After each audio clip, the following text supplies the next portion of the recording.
নবনিযুক্ত পররাষ্ট্রমন্ত্রী ডক্টর খলিলুর রহমানের ঘনিষ্ঠ হিসেবে পরিচিত lieutenant general SM. Kamrul Hasan Bangladesh সশস্ত্র বাহিনীর প্রিন্সিপাল স্টাফ অফিসার হিসেবে দায়িত্ব পালন করছিলেন তিনি। চৌকো সেই কর্মকর্তার অবসর প্রস্তুতিমূলক ছুটি বা এলপিআরে যাবার বাকি ছিল মাত্র 7 মাস, অথচ এর আগেই লেফটেন্যান্ট জেনারেল হাসানকে পদায়ন করা হলো পররাষ্ট্র মন্ত্রণালয়ে।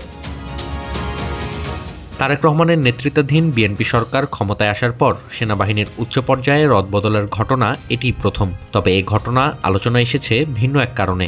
কারণ একই সঙ্গে শীর্ষ 7টি পদে রদবদলের সাক্ষী হল বাংলাদেশ সশস্ত্র বাহিনী। সম্প্রতি নর্থ ইস্ট নিউজের প্রতিবেদনে উঠে এসেছে এই তথ্য, যেখানে উল্লেখ করা হয় পররাষ্ট্রমন্ত্রী ডক্টর খলিলুর রহমানকে একঘরে করার অংশ হিসেবে নেওয়া হয়েছে এই পদক্ষেপ। সশস্ত্র বাহিনী বিভাগের পিএসও মূলত প্রধানমন্ত্রীর কার্যালয়ের অধীনে কাজ করেন। ফলে লেফটেন্যান্ট জেনারেল কামরুল হাসানের এই বিদায় খলিলুর রহমানের প্রভাবকে সংকুচিত করবে। এছাড়া সেনাপ্রধান জেনারেল ওয়াকারের অনুগত হিসেবে পরিচিত লেফটেন্যান্ট জেনারেল মাইনুর রহমানকে চিফ অফ জেনারেল স্টাফ হিসেবে নিয়োগ দেওয়া হয়েছে। গত 31 জানুয়ারি পদটি খালি হয়। নির্বাচনের আগের 12 দিন সিজিএস পদ নিয়ে প্রকাশ্যে আসে জেনারেল ওয়াকার ও ডক্টর খলিলের মধ্যকার দ্বন্দ্ব।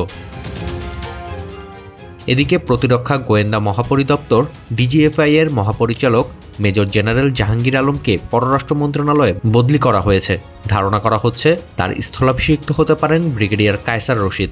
পরিবর্তন এসেছে 24 পদাতিক ডিভিশনের জিওসি, M&Q পরিদপ্তর, 55 পদাতিক ডিভিশনের জিওসি সহ শীর্ষ পর্যায়ের বেশ কয়েকটি পদে।